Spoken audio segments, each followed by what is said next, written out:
On this Monday night, Toronto's top cop quits. The surprise announcement from Mark Saunders. I'll be a free agent. While across Canada and the U.S., calls to defund police forces gain traction. What it could mean. Anger from migrant agricultural workers Canada relies on. He said we should get home if we don't like it. The appalling conditions and the hazards they say they face from COVID-19. Positive news during the pandemic, why New Zealand has reason to celebrate, and the mystery of an ancient treasure chest unlocked. The unfindable has been found. The single secret left in $1 million mystery. Global National with Donna Friesen. Good evening and thanks for joining us. We begin with big developments related to the police in the U.S. and here in Canada. The calls for change in how the police operate and for Black lives to matter have never been louder. Now, calls to defund police are gaining traction too. That doesn't mean dismantling police forces completely, but reallocating a chunk of their funding to housing, healthcare, and education, things that will make life in marginalized communities better. And in Toronto, the police chief, Mark Saunders, surprised everyone when he announced he's leaving. Saunders, a 35-year veteran of the force, became the first Black police chief of the Toronto Police Service in 2015. On Friday, he took a knee in the protest, tweeting, "We see you and we are listening. We have to all stay in this together to make change." He says he's leaving with a heavy heart, but wants to put his family first. In our top story tonight, Eric Sorensen looks at Saunders' departure and the broader debate about the future of policing. And it's time to say thank you, Toronto. It was a shock. Toronto Police Chief Mark Saunders announcing he'll step down the end of next month. It comes at a time of massive protests accusing police departments across North America of racism and brutality towards Black people. Saunders, who took a knee in solidarity with marchers last week, says family was his main consideration in leaving, but he cautions against mounting calls to defund police departments. If we get it right, then there needs to be other agencies that satisfy the needs of the community. In the absence of that, things will not work. It's as simple as that. Activists say they are underserved and over-policed. We're the last generation that's going to stand for this. We're not going to stand for this. It's spurring debates to reimagine public safety, so police are not the primary response to incidents such as homelessness or mental health. Policing is probably not the most effective way to deal with those particular challenges, that those are individuals that are better in the hands of other service providers that the city and the province can offer. It means that we want a healthy, safe response to incidents so that Black people don't end up dead because they ask for help. The Prime Minister said Ottawa is always reviewing how public dollars are spent on policing and promises specific action on police body cameras. I will certainly be talking about with the provinces and premiers about the need to move forward on measures like body cameras. The urgency to act follows the death of George Floyd while being arrested by Minneapolis police 2 weeks ago. The city council there has pledged to dismantle its police department. To end policing as we know it and to recreate systems of public safety that actually keep us safe. But for the U.S. president, widely criticized for his response to protesters, defunding police gives him a new argument for law and order. You eliminate police officers, you will have chaos, crime, and anarchy in the streets, and that's something that's unacceptable to the president. Back in Canada, the departing Toronto police chief says his work will not be finished when he leaves his job. I see a lot of young Black boys getting killed by young Black boys. Law enforcement deals with those symptoms, and I want to help the cure for the disease. Eric Sorensen, Global News, Toronto. When Mark Saunders took the job, he was just the second Black police chief in Canada's history. He served through two horrific attacks in that city in April 2018 when 10 people were killed, when a van plowed down pedestrians on Yonge Street, and 3 months later a mass shooting on Toronto's popular Danforth Avenue left 2 people dead and more than a dozen injured. Saunders faced controversy over his department's handling of several missing men connected to Toronto's gay village and concerns they were victims of a serial murderer. Police later linked the disappearances of 8 men to Bruce McArthur, who was convicted of their murders in 2019. The news of Saunders' departure comes at a time of turmoil. Across the continent, there's outrage over systemic racism in policing after the death of George Floyd. Today, the now former Minneapolis officer charged with his death made his first court appearance. Derek Chauvin, who was caught on video pinning Floyd down with a knee on his neck, faces up to 40 years in prison if convicted. He's been charged with second-degree murder and second-degree manslaughter. The judge in the case has set Chauvin's bail at $1.25 million. 3 other former officers accused of aiding and abetting Floyd's death had bail set at $750,000. As Chauvin appeared in court, hundreds of mourners lined up in Floyd's hometown of Houston, Texas, today to pay their respects. This will be the third and final memorial before George Floyd is buried tomorrow. The governor of Texas, a Republican, was among the first at the public viewing of Floyd's gold casket. George Floyd is going to change the arc of the future of the United States. George Floyd has not died in vain. His life will be a living legacy. There are signs the death of George Floyd may truly be a turning point in the U.S. As Jackson Prosco reports, more and more political leaders are making commitments to change. In this moment of change, barriers have become monuments. Outside the White House, a 3-meter-high security fence added amidst the protests is today covered in calls to address racial injustice. While inside the U.S. Capitol, Democrats paused for 8 minutes and 46 seconds of silence before announcing a bill to reform policing in America. Never again should the world be subjected to witnessing what we saw on the streets in Minneapolis, the slow murder of an individual by a uniformed police officer. Wake up! Wake up! It all marks a long-awaited turning point for many Americans. Minneapolis has voted to disband its local police department. New York, home to the largest police force in the country, is vowing changes too. It takes, in New York City, too long for there to be accountability for officers who do the wrong thing. For the first time in a generation, public opinion is overwhelmingly on the side of those calling for reform. By a margin of 2-1, Americans are more troubled by the actions of police in the death of George Floyd than they are by the resulting protests that turned violent. 57% of Americans believe police are more likely to use excessive force against black Americans, up from just 33% from 6 years ago after Eric Garner died at the hands of New York City police. It feels like I get to be a part of history and a part of the group of people who are trying to change the world for everyone. The police brutality experienced by those protesting that very issue may have helped turn the tide. Scenes of tear gas and pepper spray deployed against peaceful demonstrators have fueled the calls for lasting change. So too have images like these, the latest accusation of excessive force. A police officer in Virginia is now charged with assault after tasing and striking a man who reportedly told first responders he needed to detox. Jackson Prosco, Global News, Washington. Alberta's police watchdog says 2 RCMP officers have been charged with criminal negligence related to a 2018 shooting and the death of a 31-year-old man. And in another case shown on this video, 3 RCMP officers in Prince George, BC are charged with assault related to an arrest in February of 2016. One officer faces charges of assault with a weapon and obstruction, while 2 other officers have been charged with assault causing bodily harm. Now, to the other big story, we continue to follow the pandemic. Several provinces are lifting more public health restrictions. In Newfoundland and Labrador, outdoor pools, camping, day camps, retail stores and restaurants are back in business with restrictions. Some team sports can also resume, as well as services at private health clinics and salons. Saskatchewan is lifting its non-essential travel ban in the north, while restaurants across the province can reopen at 50% capacity. Daycares and places of worship are also reopening with restrictions. And in Quebec today, movie and TV production can resume, as well as team sports, all with some physical distancing and hygiene restrictions in place. And starting on Friday, parts of Ontario will move to stage 2 of reopening there, but not in the Greater Toronto and Hamilton regions. They still have the highest concentration of Ontario's COVID-19 cases. We will continue talking to local officials who are playing a critical role in determining what areas can open. And I am confident that the rest of the province will get to stage 2 very, very soon.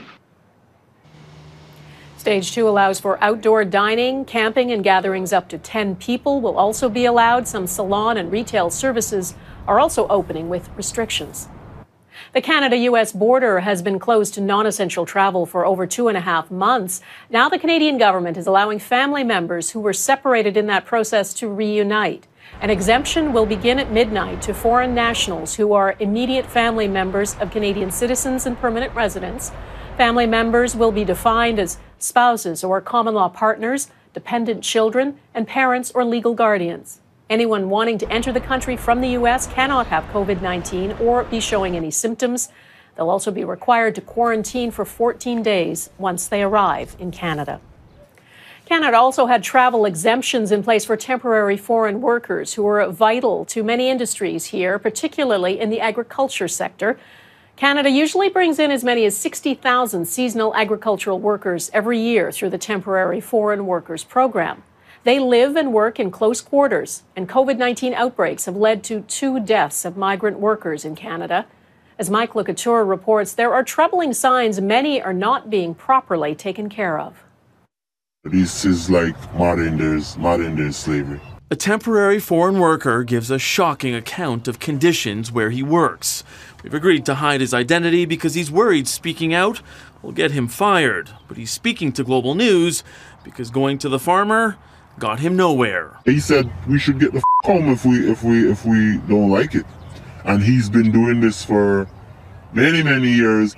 The Migrant Workers Alliance for Change says they've had thousands of other complaints just like that.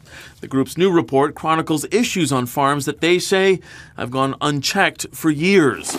2 temporary foreign workers recently died of COVID-19. 2 more are in intensive care, and advocates say issues have been exacerbated by the pandemic. There's rats living in their oven, cramped bedrooms,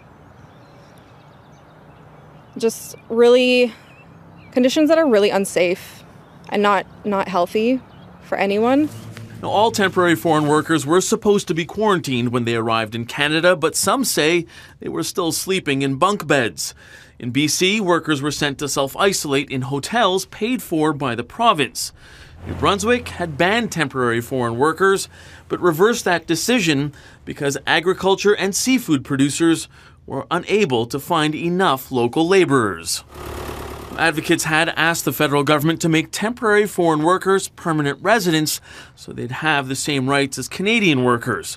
Prime Minister Justin Trudeau wouldn't respond to that directly. Whether they're permanent residents or whether they're simply temporary foreign workers, we need to do a better job of protecting temporary agricultural workers in this country. A promise to do more, but not the improvements to health and safety being demanded by workers who are a key part of Canada's agricultural sector. Mike LeCouture, Global News, Ottawa. There are new details on the deadly crash of a Canadian Armed Forces helicopter off the coast of Greece. The Cyclone helicopter was deployed with the Navy frigate HMCS Fredericton as part of a NATO mission when it crashed into the Ionian Sea on April 29th.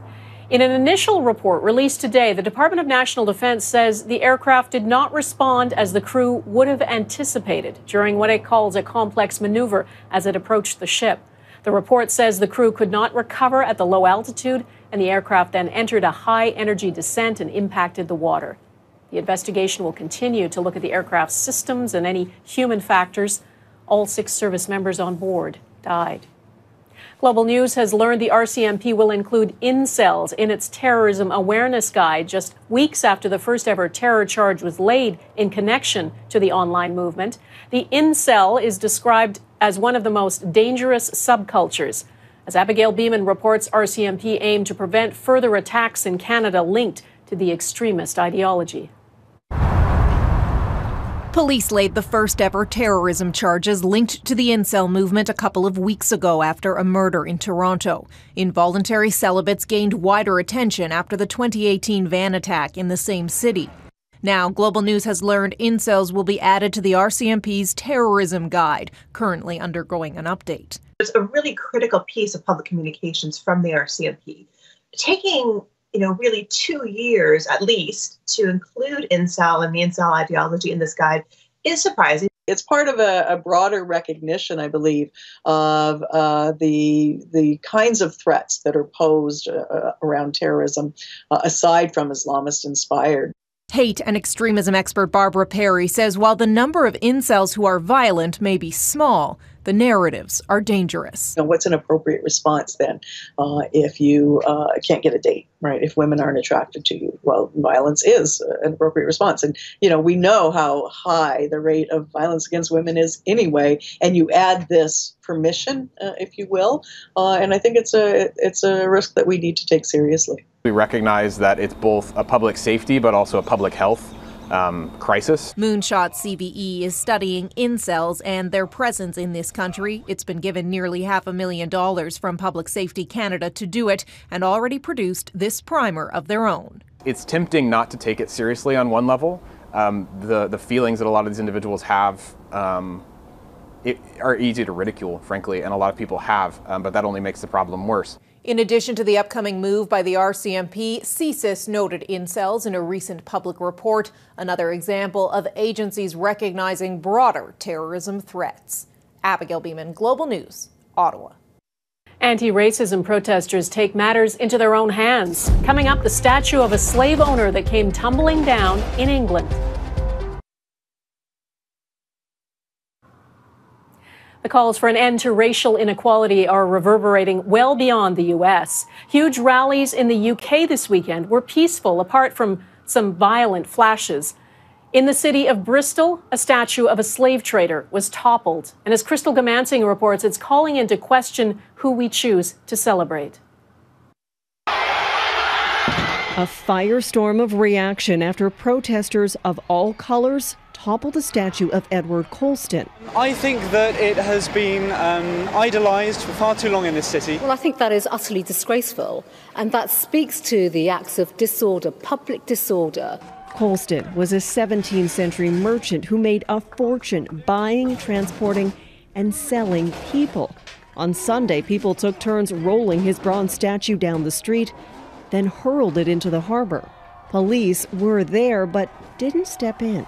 We made a very tactical decision that to stop people from doing that act may have caused further disorder, and we decided the safest piece to do in terms of our policing tactics was to allow it to take place. An official investigation has been launched, but the mayor doesn't appear to be troubled by what happened. It being thrown in the harbour, and that almost piece of historical poetry where, a man who undoubtedly had slaves thrown off his ships during the passage at some point ended up underwater. There are several petitions calling for a statue of a prominent black figure to be erected where Colston's stood for 125 years. Seems such a formidable presence, and yet the lifting of it and moving it just seemed quite effortless. The Colston statue will be retrieved from the water and likely put into a museum. Crystal Gamansing, Global News, London. Still ahead, no cases, no worries. The coronavirus is eradicated in New Zealand.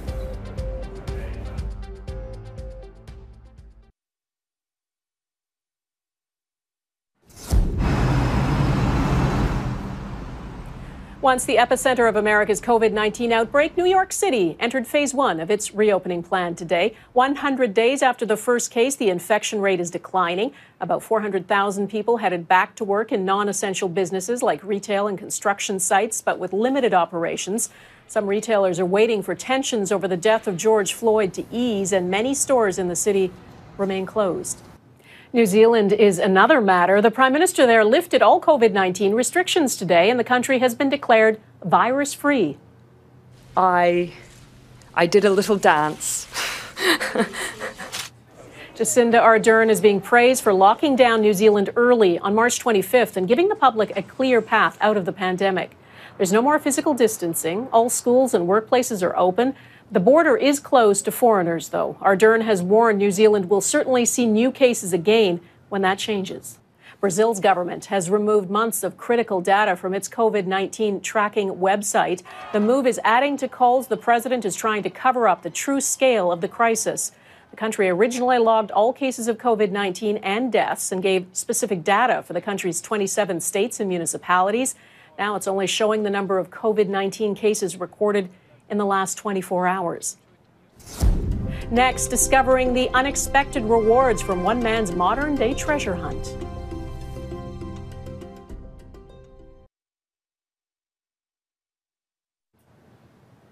Over 10 years ago, a wealthy art dealer buried $2 million worth of treasure somewhere in the Rocky Mountains of New Mexico and put out tantalizing clues in a poem. Begin it where warm waters halt and take it in the canyon down, not far, but too far to walk. Well, now someone has finally cracked those clues and found the treasure. Robin Gill reports. Deep in the Rocky Mountains in Santa Fe, New Mexico, there really was a treasure at the end of the rainbow. A 13th century bronze chest filled with gold and gems, worth an estimated $2 million. Forrest Fenn, an antiques collector, hid the treasure more than a decade ago. Well, I made it hard deliberately.